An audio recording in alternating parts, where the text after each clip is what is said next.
Day 2. So today we're going to make the main dough, and we're going to use our sourdough starter that we prepared yesterday. Yours should be nice and doubled in size at this point. Mine's the one out of the fridge, but it's just as active as your one will be. So let's do this. So the first step is to weigh out our ingredients. I hope that that's going to be visible.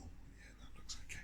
So we're going to start off with some of our sourdough starter. I'm going to put 100 grams in here. Anywhere between 50 and 100 grams basically is kind of what I'm aiming for. I want it to have quite a sort of sour note, so there we go, that's 84 grams. That's what I'm going to do for this one. As you can see, it's relatively approximate. And now we need to add in the water. So I'm going to add in 315 millilitres or 315 grams. I'm using, again, filtered water. It's gone a bit over, but 7 grams isn't going to make a big difference. Using filtered water, it would probably be fine. And again, we're just going to stir this so that everything dissolves as much as possible.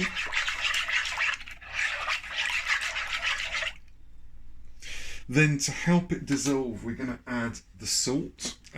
Different recipes and books recommend different things. I tend to stick around 8 grams. You can go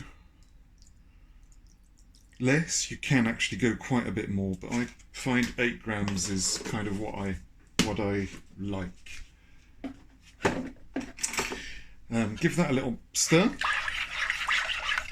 And then lastly, our flour goes in, and for this I'm going to use, there was a spoon in here, I knew it. We're going to put 300 grams of strong white flour.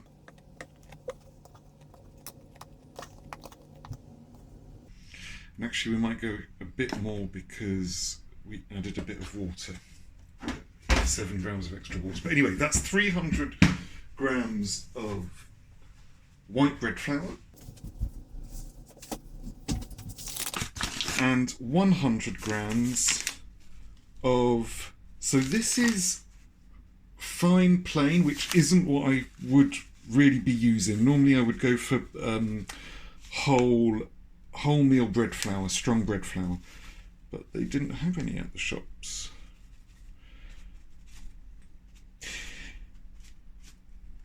There we go. Perfect. Now we just want to give this a little stir.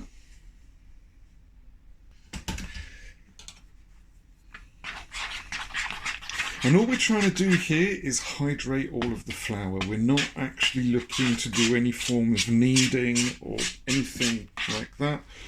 Literally just stirring it until it comes together and there are no more dry spots of flour. And that's about done.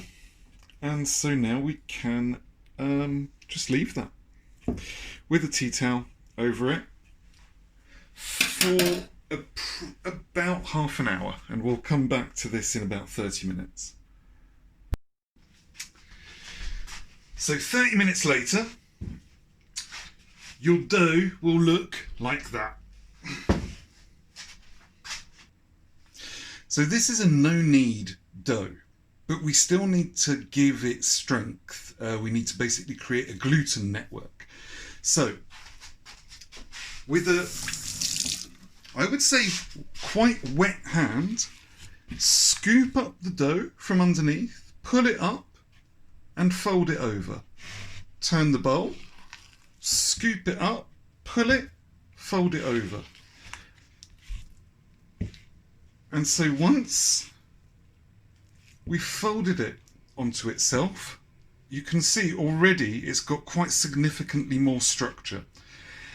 And so we're now going to leave it for about 20-30 minutes, and we're going to come back and do this step, and we're going to repeat this step 3 to 4 times.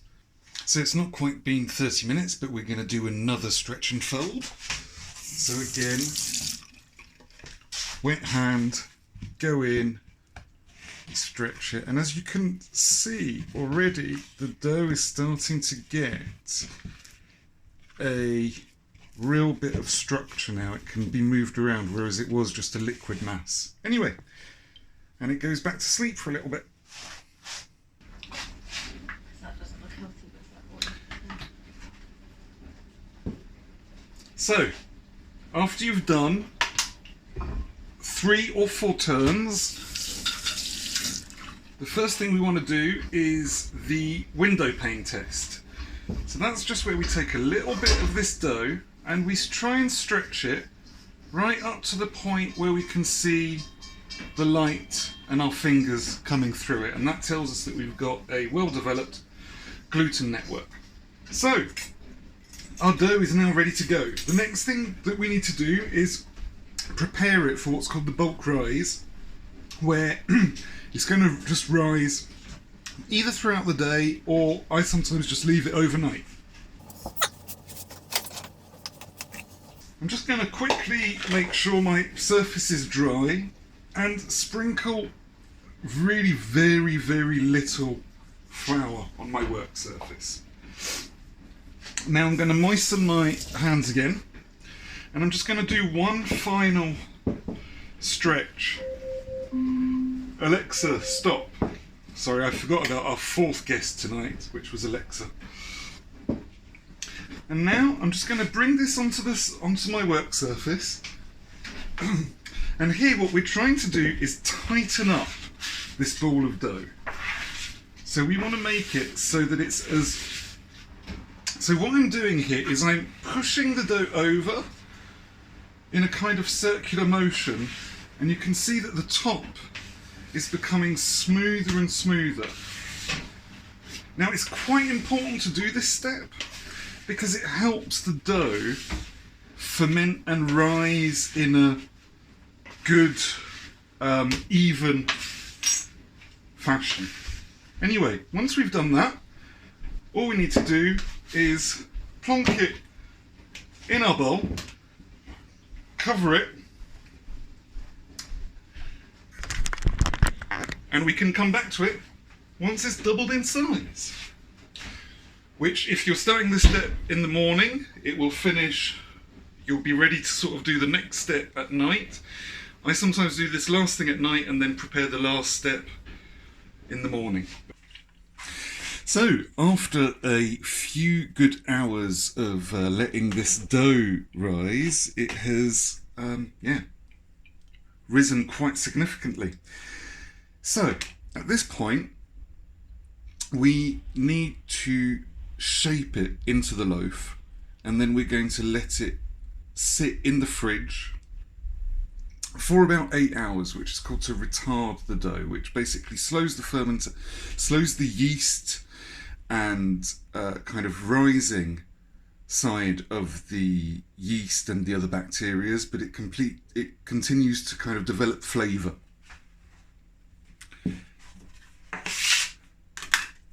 So I'm going to dust a little bit, again, really not very much. It's just to avoid too much stickage. There will inevitably be a bit of stickage because it's a very wet dough, but as much as we can avoid that. And I'm literally going to tip that out onto the counter, and any stragglers from the bowl. Now I'm going to use this bowl to sort of finish shaping and forming the loaf. I would typically use this, which is a banneton, so you can find this online. It's just basically a wicker basket that you line with flour.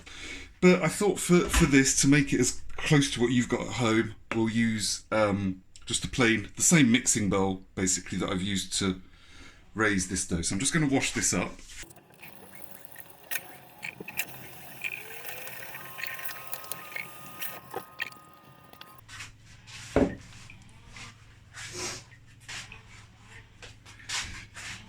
Right, now, normally when you use a banneton, you can really load this up with flour. So not just any flour, ideally use rice flour.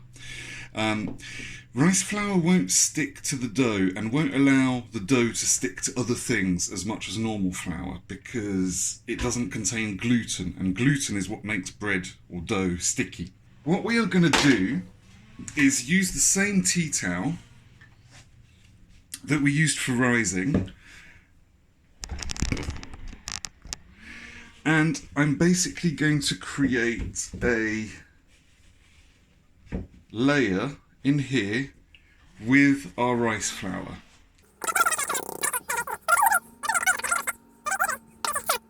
Our bowl.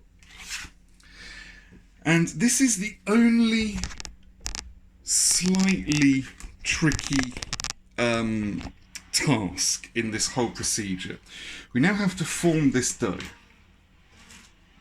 So I'm just going to add a very sparse amount of flour to the top, and I'm going to keep a bit of flour on the side so that I can add it to my hands. Now, what we're going to try and do is sort of stretch this out into a square or a rectangle. So I'm just using my bench scraper here to, as you can see, bit of a messy process, but it's fine. There we go. So there's my rectangle. And now I'm going to fold 1/3 of it over and then fold that last third over. And now, again, going to add a bit more and try and rotate my little log. Now, what we want to do is try and roll it up as tight as it will go. So we're trying to create a skin here, and I still haven't quite got this technique down, and so I often go in as well, just like we did before, when we were trying to create a very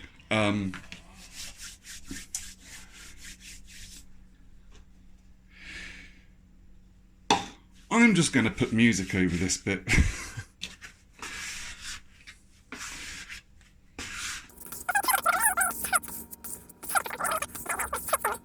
And once we're done, this is our loaf. It needs to go in here with this top side down. So we want the seam side to be on the top of this bowl.